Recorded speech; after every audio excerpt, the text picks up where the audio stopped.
Hey everyone, it's Adam back again from the Army Painter with another video painting tutorial. Today we're going to focus in on another character from our yet to be disclosed but very exciting new product range. We're calling it Gamemaster.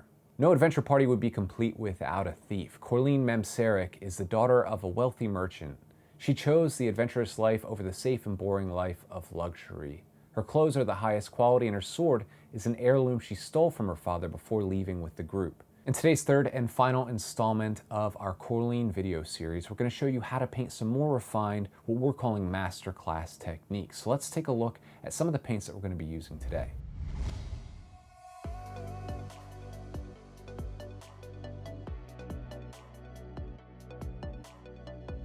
Now that you have all the paints that you need to paint a thief, go ahead and grab some clean rinsing water. I like to use my wet palette. If you haven't tried one yet, you should definitely give it a shot, and your favorite brush, and let's get started. As always, I like to begin by highlighting up the skin first before I move on to the rest of the model. So I have a little bit of Ruddy Skin, and this is going to appear a little bit bright for our initial highlight. I should say our final highlight of Korleen's beautiful dark skin. But we're going to go back and we're going to blend this back in almost like a wet blend with the initial color. So with the Ruddy Skin, I'm just going to find the areas that I think that the light's going to focus on the most, like the tip of her forehead, the bottom of her chin, of course the bridge of her nose, and we don't want to forget this little smirk that she's got. It's my favorite part of this model. She's got this nice little gotcha smirk going on. So go ahead and apply this Ruddy Skin just to the very tips of those areas to really make them pop. You also don't want to forget the tips of her ears here, like so. Make sure your paint is nice and thin down. Just a little bit of water so you get superior control over your brush. And I'm going to bring this highlight down her cheek.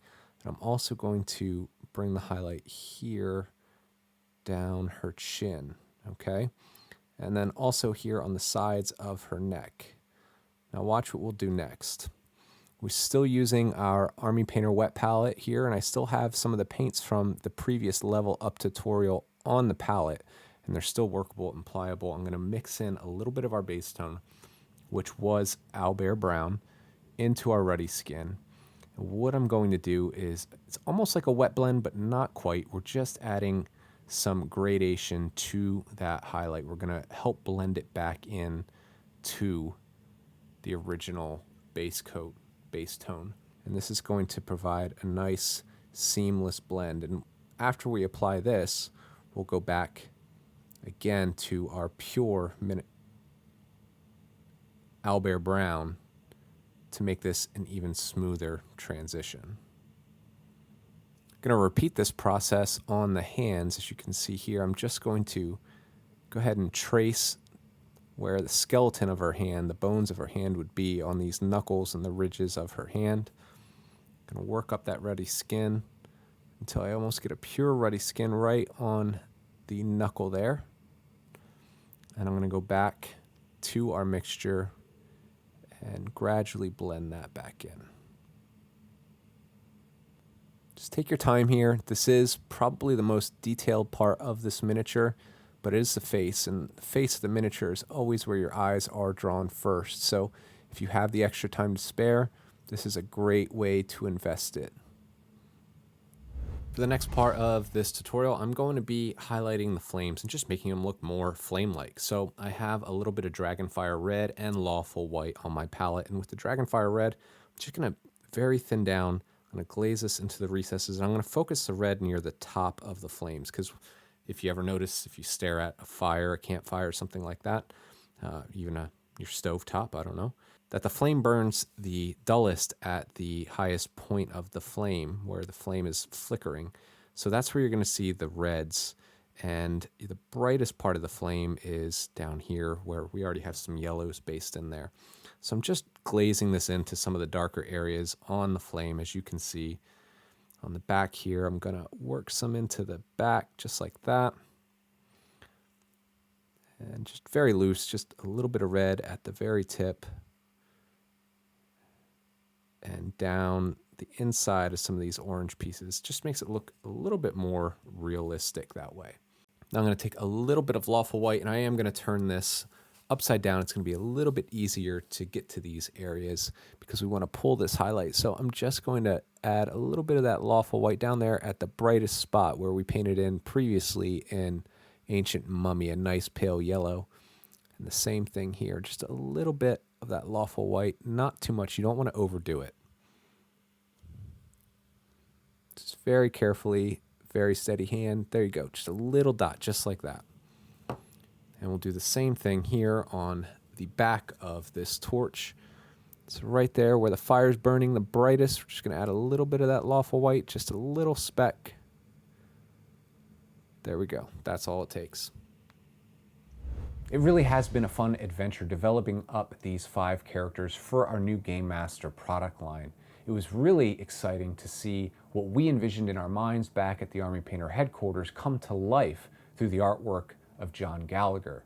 Let's take a listen to what John had to say about Korleen.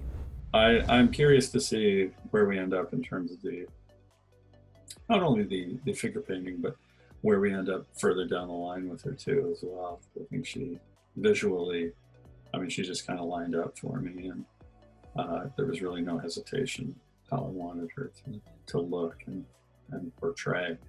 I'm curious to see how that's going to play out. I'd like to see where she ends up too. I always feel like you have a responsibility anytime you are the genesis for a party or for a group or a gang, or whatever the case may be. In the realm of imagination, you always kind of want to see what other people do. And she's no exception. I'm really looking forward to seeing her front and center and leading the team against any potential threat. Because we already have some Lawful White on the palette, now is a great time to go ahead and highlight the rope that she has on her back and also the pavers. So I've got a little bit of the Lawful White. We previously painted this with skeleton bone, washed it down, reapplied a highlight of skeleton bone, and with the Lawful White, we're just gonna add tiny little highlights.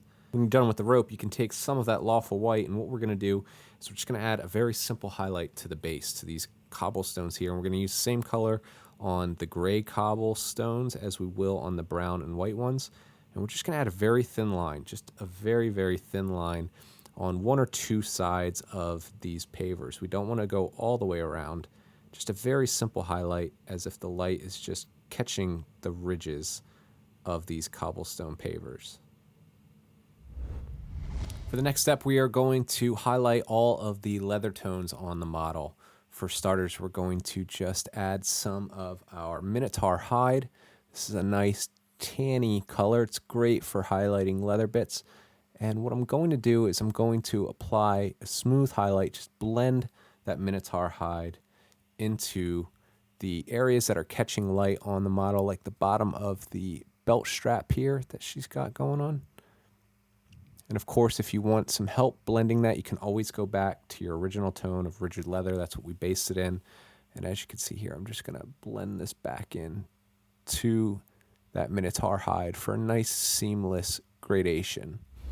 You can see I still have some of that Ancient Mummy on my palette and this Minotaur hide, and I'm going to just mix a little bit of those together. You can see how the wet palette makes it very simple to work them together. These paints have lasted me for the duration of this project and will last me for many projects to come. So I'm just creating a slightly lighter tone. I like mixing in yellow here, and I'll illustrate this for you. If I were to mix in a bit of our Lawful White, it gets kind of pinky, and I don't want to have that pinky tone. Pinky isn't really a word, but that pinkish tone on the leather. I want to have a little bit of that yellow in there to really bring out those red tones in this Minotaur hide brown color. So very simply here, I'm just going to take the very tip of the brush and I'm going to add a very small highlight to the bottom of her belt there, just like so. And if you'd like to, you could add just a nice thin one to the top. Don't worry, if you mess up, you can go right back to Minotaur hide. If you think that the highlight's a little bit too strong or a little bit too bold, I call those chunky highlights. You just go right back to your Minotaur hide and blend it back in. There you go, just like that. Now here on the pouch, I'm just going to take, kind of like we did on the rope, just the tip of the brush. I'm just going to dot a couple of these areas and add a nice thin line down the edges of the folds on the pouch, like so. Now you'll remember that in the illustration by John Gallagher, she's actually wearing a cape. The model doesn't have a cape, so I figured I'd represent that dark green color of the cape with this overcoat or blouse, if you will. In order to make this color, I mixed equal parts TrollSkin, Abyssal Black, and Merfolk Turquoise. Now, I took that same mix on my wet palette and added a little bit more of the turquoise and the green to the mixture just to brighten it up a bit. And I'm going to once again just go back and find the inner parts, inside areas, and add a very simple highlight to that, just bringing it closer to green. We still want it to appear black because, you know, she does have very dark, I mean, she's a thief after all, so she has very dark clothing. She's trying to be hidden. But to add some nice variance to the model and some different tonality, I figured that working in a green-black, much the way that we did with Zersik, where he has a purple-black and just a more traditional grayscale black, I'm doing the same thing with this green overcoat. So very subtly here, I'm just adding this slightly lighter tone of green. It's bringing it back up to more apparent green. I'm just going to add this to the uppermost areas on the model, the areas where the light or the moonlight or her torchlight would catch. And you see what I'm doing here with my brush? This is almost like a stippling, or I like to call it a feathering technique, where I simply just draw little lines. I'm using very loose paint. I wouldn't recommend doing this with paint right out of the pot. But by doing this, you build up some texture and the paint dries on the model faster, so you're technically able to work with it a bit more and add highlights in sequence as you go. This is a technique that does require a bit of feel and experience. It's just something that I've picked up over time, but I highly recommend that you try it out at home, especially when you're painting up areas like flesh tones or cloth that have a little bit of a natural texture to them. I don't recommend this for painting things like armor or shields for that matter. I'm going back to my detail brush, and with that same mixture, I added a little bit of turquoise back into the mix just to brighten it up a bit. And I'm just going to add one simple small highlight to the most raised areas. And this is where you're really going to separate the green from the, that dark black color that we were working with. This gives it that real appearance of it being that nice, rich, regal jade green. So you just want to find the areas that you want to highlight with this color. Down here on the folds of her blouse, like that. And then the edges of her sleeve, we'll apply that color to. And in the areas here where it's a flatter portion, I'm just going to add a little bit of that into the corner, like so. And I'm going to feather that back. And then I'll go back to the original mixture, the darker mixture, and then I'm going to blend that back together. Just very simple wet blend right there. Now on to highlight all of the traditional grayscale black tones on the model. I've got Dungeon Stone here from the Nolzur's Marvelous Pigments range.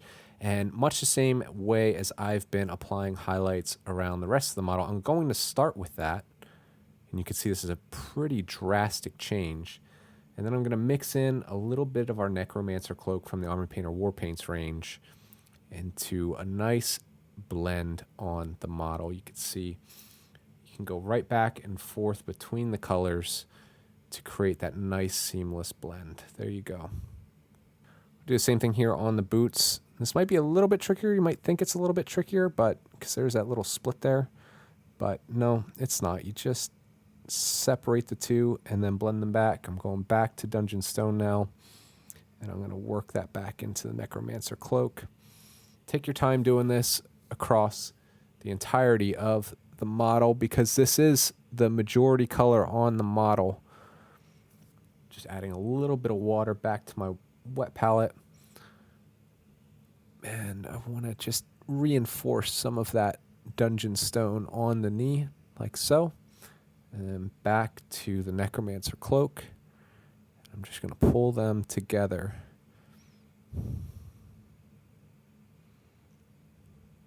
For a nice seamless transition. There we go. Another great place to showcase this is on the boots here. So I'm going to say that the light's coming from this side because this is kind of that key angle, the golden angle on this model. I'm going to apply the dungeon stone very simply like so. It's almost like you're sketching in your highlights ahead of time. And then I'll go back to my Necromancer cloak and just blend the two together very simply.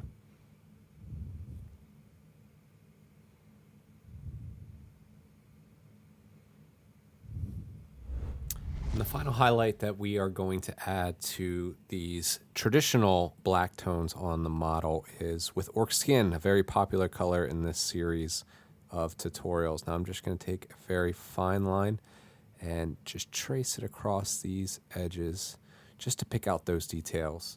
On areas like the boots here, you're going to go ahead and just fine line right there on the crease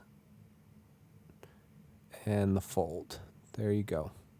Now some areas on the boots, like for example here, you're going to want to just add a simple highlight like so. And don't worry if it ever gets too extreme, you think that you've maybe made too chunky of a highlight. As always, we are using the wet palette, so you can go back to the base tone and just blend it back. Now in some cases, like the edge of the blouse, you can see here, I can just take the edge of my brush and just add an edge highlight very simply. You're not tracing it on, you're just rubbing the edge of that brush perpendicularly across the hard edge of the model.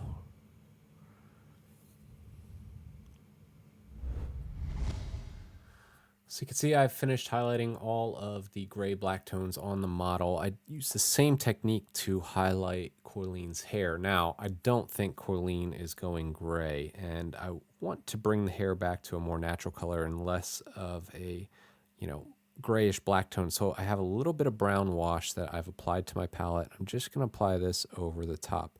And this is just going to slightly tint the hair and her eyebrows here back down to a kind of natural brownish gray tone.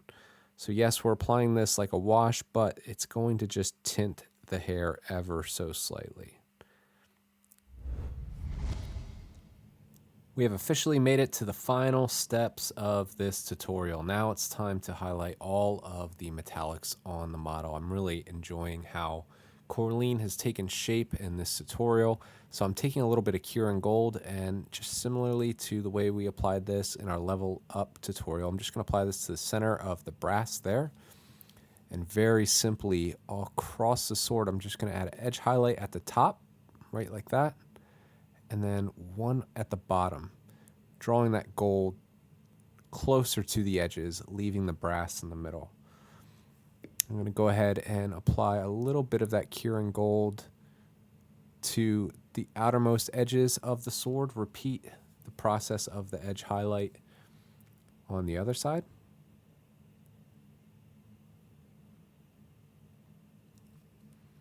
And once it's had time to dry, just apply a second coat of that gold to really make it shine, make it pop. So I'm pretty happy with how the gold's looking. I have Silver Dragon on my palette, and with the Silver Dragon, I'm going to apply another simple highlight just to brighten up these silver areas on the model. I also have Silver Dragon on the palette, and very similarly, I'm going to apply this to all of the silver bits on the model, but just focus on the most raised areas. Don't want to go overboard here. Now, areas like the belt buckles or the boot buckles, I'm just going to apply a little bit to the tips on the corners like so.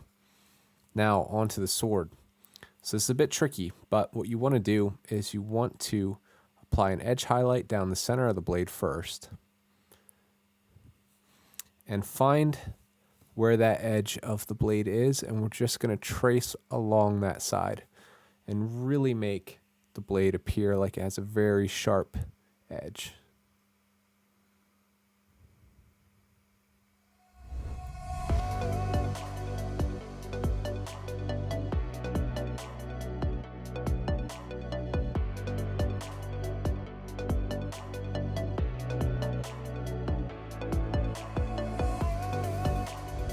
Thank you all for tuning in to the third and final installment of our How to Paint Korleen video series. I hope you enjoyed watching along as much as I enjoyed painting up this model for you today. While Gamemaster isn't yet out in stores, you can find all of the paints and products that we used in today's tutorial from your friendly local game store, from your favorite online retailer such as Amazon, or at www.thearmypainter.com. Now remember that the magic in miniature painting is that it can be as simple or as challenging as you'd like it to be, but with the right techniques, you're sure to achieve some great results. We'll see you next time.